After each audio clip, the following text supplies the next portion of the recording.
Do you remember that horrible TikTok video that Trumpy posted about Trump Gaza? Oh, that AI thing. The AI thing. My God. Well, the White House has gone and turned that into a policy paper with... They haven't, have they really? Yes, honestly, and the Washington Post got a leak of it. It's on their website.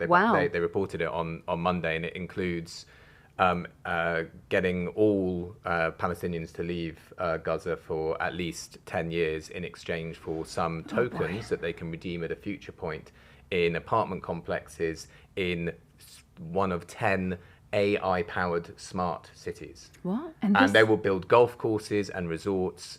They haven't said where they'll send people there, and they apparently will give Palestinians $5,000 over the 10 years as some form of compensation for being once again expelled from their land. This is the world that awaits all of us.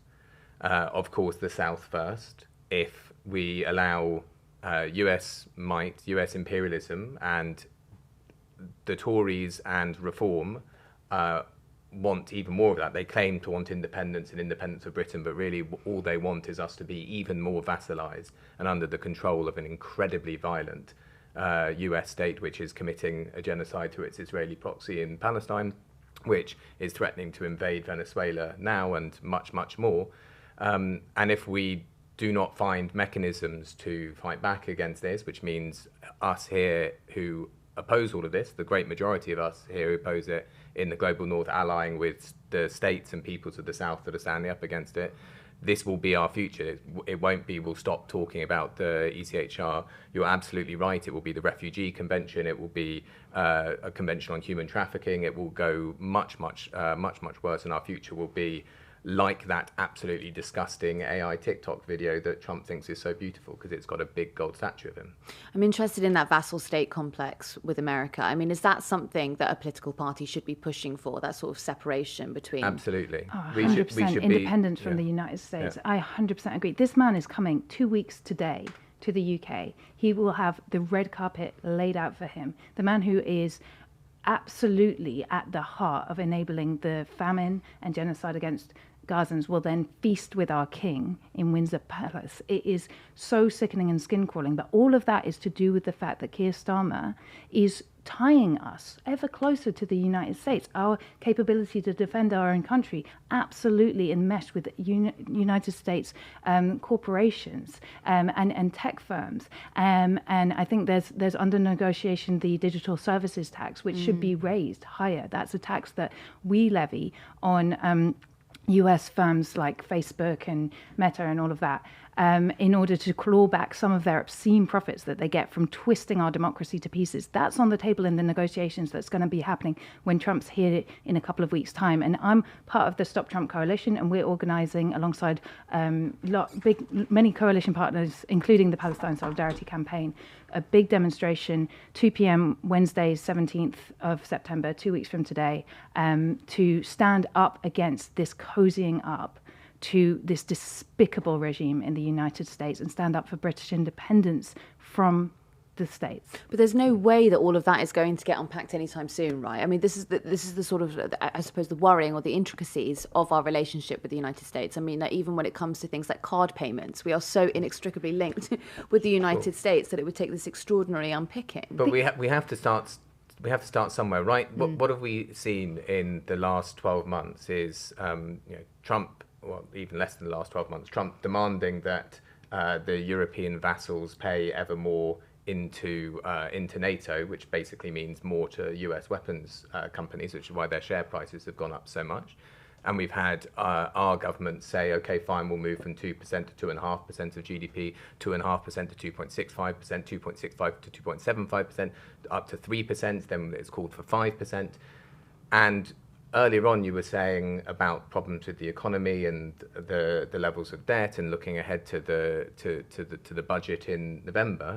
We've got the highest borrowing rates since 1998, and they're saying there's no money. They're going to have to do more cuts for disabled people, and we're planning to more than double the amount of money that, in effect, that we send to US weapons companies to make ourselves less independent and more vassalized, and have less money for the things that we need. Talking about completely bonkers things like us paying to fly their nuclear weapons around our country.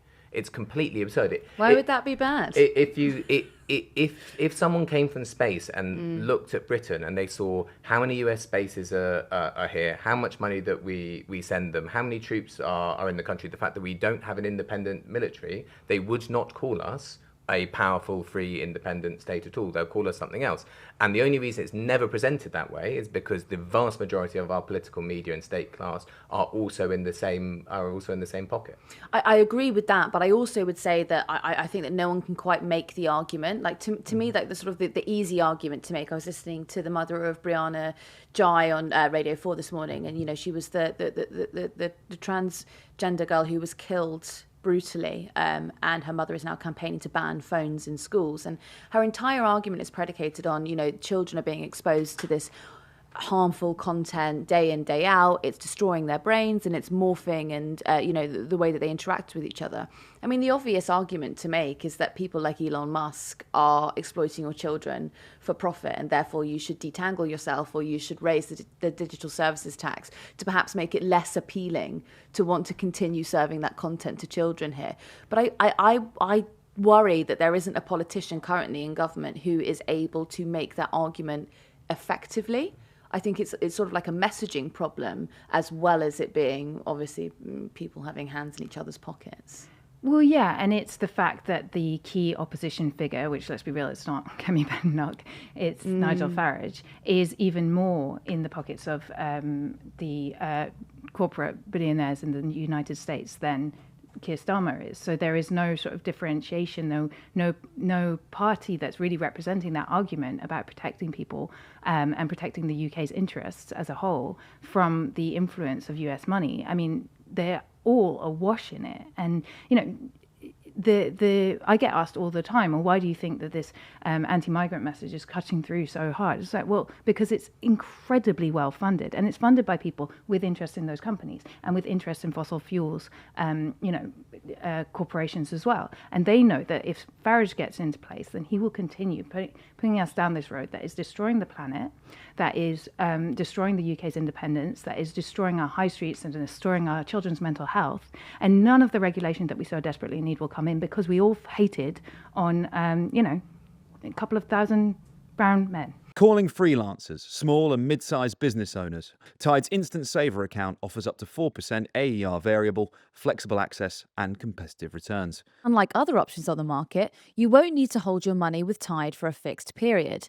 That means you'll have instant access and free withdrawals whenever you need it. You can get started today with just £1, making it easy to start growing your business savings. Want to know what you'll earn? Tide's clever calculator gives you a clear picture up front. Our audience will receive £100 cash back when you deposit £5,000 within the first 30 days of opening your Tide Instant Saver account. Use code JOE, that's JOE, JOE. New members receive an annual equivalent rate of up to 4% AER variable, free for 6 months. For the full offer, visit tide.co/Joe. T's and C's apply. I guess the sort of obvious example of that would have been Farage's relationship with Elon Musk, right? You're never going to have a digital services tax so long as there is a politician here that's trying to...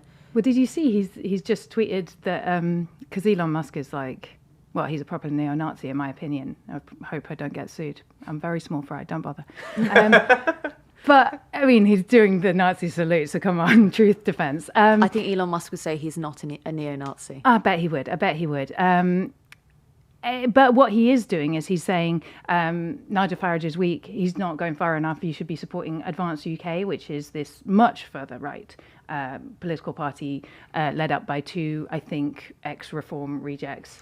Ben Habib, who infamously fell out with Nigel Farage for being too right-wing. He wanted to let people drown in the Channel, I think, was the sort of Julia Hartley-Brewer that was his line. Yeah. And when you're too right-wing for Julia Hartley-Brewer and Nigel Farage, but you're definitely not too right-wing for Elon Musk. Which he denies, by the way. Habib denies it.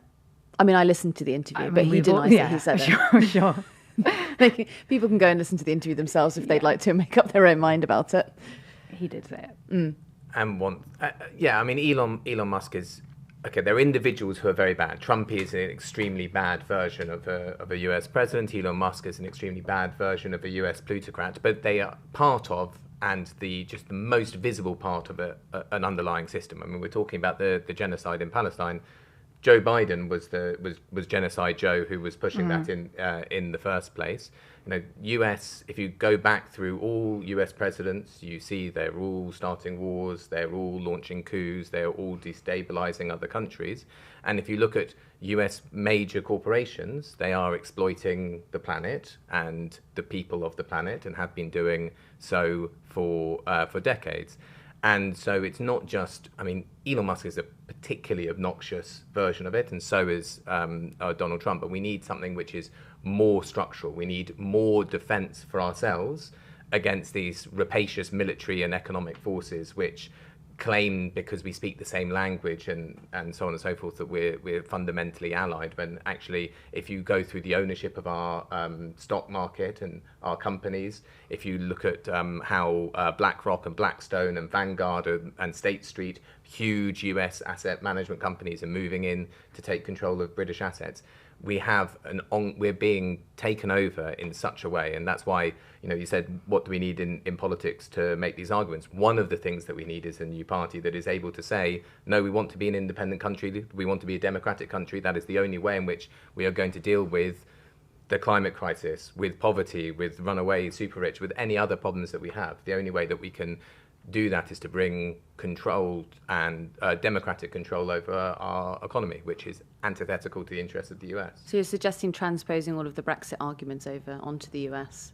Because essentially it's the same fight, right? Every They get very upset when you say it. Really? It's because I believe this very strongly, and I'm an anti-imperialist and so on and so forth. I say this when I'm in TV studios with people who support Brexit, and they sort of cough and go, oh, well, you know, why don't you say that about the EU? I said, come on, engage with the arguments. How are we not much more undemocratically tied and controlled by the US than we were with Brussels? And look, we had some democratic mechanisms. We had some. I mean, you know, I think the EU is not a tremendous institution. I campaign for Remain. I'd rather we'd stayed in. I don't think it's a tremendous institution, but we are not a vassal of the EU. Alongside EU states, we are semi-vassalized by the US, and it's a much more significant international arrangement. Look at what's happening with pharmaceuticals. You know, the pharmaceutical companies are trying to push up the prices of pharmaceuticals we pay here on behalf of Donald Trump, because Donald Trump says that they can. And we will probably come under pressure in 2 weeks' time when Donald Trump turns up, because he's the arch salesman for his ruling class, or his capitalist class, for the pharmaceutical companies. And because they've been ripping off US Americans for so long, they're saying, well, it's only fair if they completely rip off Brits as well. And that would see the prices that we pay for many, many medicines going up, which is in negotiations at the moment. Fortunately, the government is trying to resist them, but you get a lot of pressure when you come up against the US. But you're seeing the beginning of that already. I mean, the sort of the Mounjaro debate that is already unfolding. And there's a pharmaceutical company here. Eli, oh gosh, I've forgotten the rest of it. Lilly. Thank you, Lilly. They're absorbing some of the cost as a fallout, a domino effect. Yeah, for now, for Mounjaro. But isn't that better, Zoe? Is it not better to have our interests being dictated, through commercial interests rather than through political, which is essentially what the Brussels argument was about? No. Well, it's fundamentally anti-democratic, and it's about it's plutocracy, isn't it? It's the rich have the say.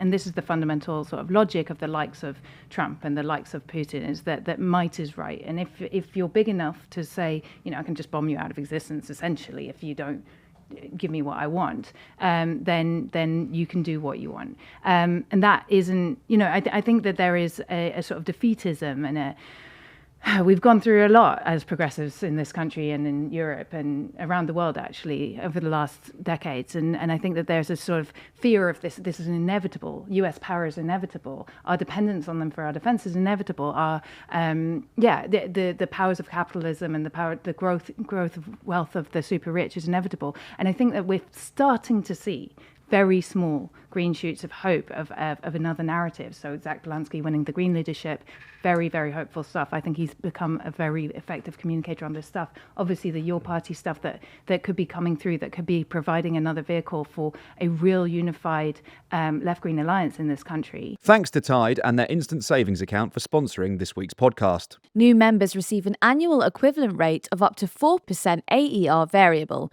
Our audience will receive £100 cash back when you deposit £5,000 within the first 30 days of opening your Tide Instant Saver account. Use code JOE. For the full offer, visit tide.co/Joe. T's and C's apply.